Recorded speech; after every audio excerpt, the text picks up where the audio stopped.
ಮಾರ್ದನಿ channel ವೀಕ್ಷಕರೇ ಎಲ್ಲರಿಗೂ ನಮಸ್ಕಾರ. ಪ್ರಕೃತಿಯಲ್ಲಿ ಏನೆಲ್ಲ ವಿಶೇಷ ನಡೆಯುತ್ತಿವೆ ನೋಡಿ. ಮಳೆಯ ಪ್ರಮಾಣ ಕಡಿಮೆಯಾಗಿ ಅನೇಕ ದಿನ ಕಳೆದರೂ ಅರಣ್ಯ ಭಾಗದಿಂದ ಕೆಸರು ಮಿಶ್ರಿತ ನೀರು ಹರಿದು ಬರುತ್ತಿದ್ದು ಕೋಲ್ಚಾರ್ ಭಾಗದ ಜನರಲ್ಲಿ ಭೀತಿ ಉಂಟು ಮಾಡಿದೆ. ಸುಳ್ಯ ತಾಲೂಕಿನ ಆಲೇಟಿ ಗ್ರಾಮದ ಕೋಲ್ಚಾರಿನ ಸುಳ್ಯ ಬಂದಿಡ್ಕ ರಸ್ತೆಯ ಕನಕೂರಿನ ಕೇರಳ ಗಡಿ ಭಾಗದ ಮುಖ್ಯ ರಸ್ತೆಗೆ ಅರಣ್ಯ ಭಾಗದಿಂದ ನೀರು ಹರಿದು ಬರೆಯುತ್ತಿದೆ.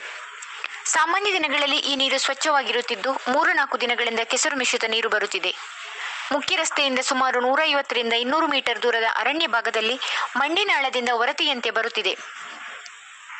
ಇದೇ ಪರಿಸರದ ಬೇರೆ ಕಡೆಗಳಲ್ಲಿ ಸ್ವಚ್ಛ ನೀರು ಹರಿಯುತ್ತಿದೆ. ಮಳೆಗಾಲದಲ್ಲಿ ಅದು ಪಯಶ್ವಿನಿಗೆ ಸೇರುತ್ತಿದೆ. ಆದರೆ ಈಗ ಮಳೆ ಕಡಿಮೆಯಾಗಿದ್ದರೂ ಕೆಸರು ಮಿಶ್ರಿತ ನೀರು ಹರಿದು ಬರುತ್ತಿರುವುದು ಯಾಕೆ ಎಂಬ ಪ್ರಶ್ನೆ ಮೂಡಿದೆ. ಸ್ಥಳೀಯ ನಿವಾಸಿ ಶೀಲಾವತಿ ಅವರು ಈ ಬಗ್ಗೆ ಪ್ರತಿಕ್ರಿಯಿಸಿ, 2-3 ವರ್ಷಗಳ ಹಿಂದೆ ಇದೇ ರೀತಿ ಕೆಸರು ಮಿಶ್ರಿತ ನೀರು ಹರಿದು ಬರುತ್ತಿತ್ತು. ಆದರೆ ಈ ಬಾರಿ ಹೆಚ್ಚು ನೀರು ಹರಿದು ಬರುತ್ತಿದ್ದು, ಈ ಬಗ್ಗೆ ಗ್ರಾಮ ಪಂಚಾಯಿತಿಗೆ ತಿಳಿಸಿದ್ದೇವೆ ಎಂದು ಹೇಳಿದರು. ಮಾರ್ದನಿ ಚಾನೆಲ್ ಸಬ್ಸ್ಕ್ರೈಬ್ ಮಾಡಿ, ಲೈಕ್ ಮಾಡಿ, ಶೇರ್ ಮಾಡಿ.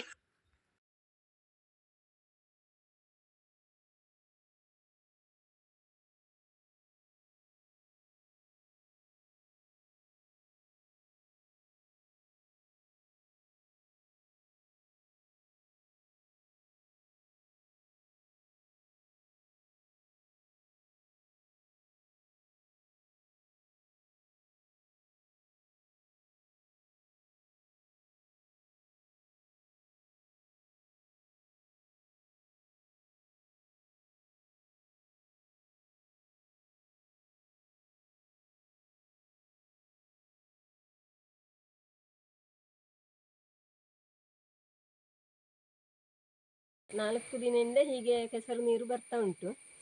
ಇದು ಮಳೆ ಇರುವಾಗ ಅಷ್ಟಿರಲಿಲ್ಲ, ಮಳೆ ಬಿಟ್ಟ ನಂತರ ಹಾಗೆ ಬರ್ತಾ ಇರುವುದು. ಮತ್ತು 2-3 ವರ್ಷ ಮೊದಲೊಮ್ಮೆ ಸ್ವಲ್ಪ 1-2 ದಿನ ಬಂದಿದೆ, ಆದರೆ ಇಷ್ಟು ಬರಲಿಲ್ಲ. ಈಗ ತುಂಬ ಬರ್ತಾ ಉಂಟು, ಆದರೆ ಅಷ್ಟು ಗುಡ್ಡೇ ಇಲ್ಲ. ಆದ್ದರಿಂದ ಹೆದರಬೇಕು ಅಂತಿಲ್ಲ ಅಂತ ನಾವು ಇಲ್ಲಿ ಧೈರ್ಯದಿಂದ ಇದ್ದೇವೆ, ಏನಾಗಲಿಕ್ಕಿಲ್ಲ ಅಂತೇಳಿ. ಎಷ್ಟು ಮೇಲೆಯಿಂದ ಈಗ ಪಂಚಾಯತ್ ಮೆಂಬರಿಗೆ ನಾವು ತಿಳಿಸಿದೆವು ಈಗ ಕೆಸರು ನೀರು ಬರುವಾಗ. ಹಾಗೆ ಅವರು ಬಂದು ನೋಡಿಲ್ಲ, ಅವರಲ್ಲಿ ಹೇಳುವಾಗಲೇ ಅವರು ವಿಎಗೆ ಎಲ್ಲ ಹೇಳಿ, ಅವರು ವಿಎ ಮತ್ತು ರಾಮಚಂದ್ರ ಆನೇಟಿ ಅವರು ಬಂದು ನೋಡಿ ಹೋಗ್ಯಾರೆ. ಮತ್ತೆ ಈಗ ಎಲ್ಲರೂ ಬರ್ತಾ ಇದ್ದಾರೆ ಊರವರೆಲ್ಲ. ಎಷ್ಟು ದೂರದಿಂದ ಉಂಟು ಮೇಲೆ? ಅಷ್ಟೇ 150 ಮೀಟ್ರೇ ಇರುವುದು. ನೆಕ್ಸ್ಟ್ ಅದು ಎಲ್ಲಿ ಸೇರ್ತದೆ ನೀರು? ಸೇರುವುದು ಇಲ್ಲಿ ಇದು ಕಣ್ಕೂರು ತ್ರಿವೇಣಿ ಸಂಗಮದಲ್ಲಿ ಆಗಿ ಪಯಸ್ವಿನಿಗೆ ಸೇರುವುದು ಇದು ನೀರು. ಮಳೆ ಇಲ್ಲದ ಸಂದರ್ಭದಲ್ಲಿ ನಿಂತು ಹೋಗ್ತದೆ ನೀರು? ಮಳೆ ಇಲ್ಲದೆ 4 ದಿನ ಮಳೆ ಬಿಟ್ಟರೆ ಇಲ್ಲಿ ಹರಿಯುವುದಿಲ್ಲ, ಕೆಳಗೆ ಹರಿದು ಬರುವುದಿಲ್ಲ.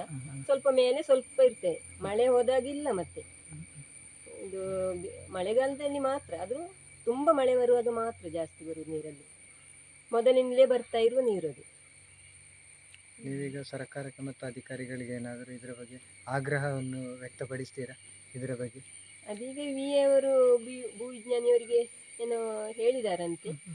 ನಿನ್ನೆ ಹೇಳಿದರು, ರಾಮಚಂದ್ರ ಆಲೇಟಿ ಅವರು ಬಂದಾಗ ನಾವು ಫೋನ್ ಮಾಡಿ ಕೇಳಿದೆ ಅಂತ ಹೇಳಿದ್ರು ಅಂತ. ಆಗ ಹೇಳಿದರು ಅವರು, ನಾವು ಹೇಳಿದ್ದೇವೆ, ಇದು ಅವರೊಂದು ಬಂದಾರು ಅಂತ.